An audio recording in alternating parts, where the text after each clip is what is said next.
السلام علیکم ورحمۃ اللہ وبرکاتہ۔ امید کرتا ہوں تمام دوست خیر و عافیت سے ہوں گے۔ میرا نام ہے حافظ محمد ابوذر غفاری، المعروف محمد مزمل آرٹس۔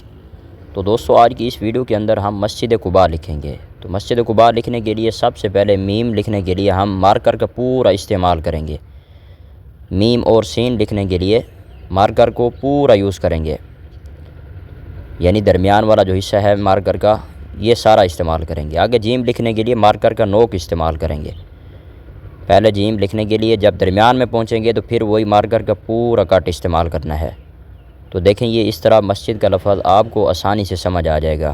اگر پھر بھی سمجھ نہیں آیا تو ویڈیو کو تھوڑا سا پیچھے کر کے آپ ویڈیو کو دوبارہ غور سے دیکھ لیں، انشاءاللہ آپ کو کافی سارا فائدہ ہوگا۔ تو یہ ہو گیا مسجد۔ آپ انشاءاللہ خود بھی رائٹنگ سیکھیں، اپنے بچوں کو بھی سکھائیں۔ آج کے دور کے اندر تعلیم کے ساتھ ساتھ اچھی رائٹنگ کا ہونا بہت لازمی ہے، اس سے تعلیم کے اندر چار چاند لگ جاتے ہیں۔ آگے دوسرا لفظ ہے مسجد قباء۔ تو کاف لکھنے کے لیے ہم مارکر کا پورا کٹ استعمال کریں گے۔ آگے با لکھنے کے لیے تھوڑے یہ نوک استعمال کریں گے، پھر جب با لکھیں گے تو پھر وہی مارکر کا پورا کٹ استعمال ہوگا۔ اب کاف کے نقطے، تو وہ بھی مارکر کے پورے کٹ سے استعمال کریں گے۔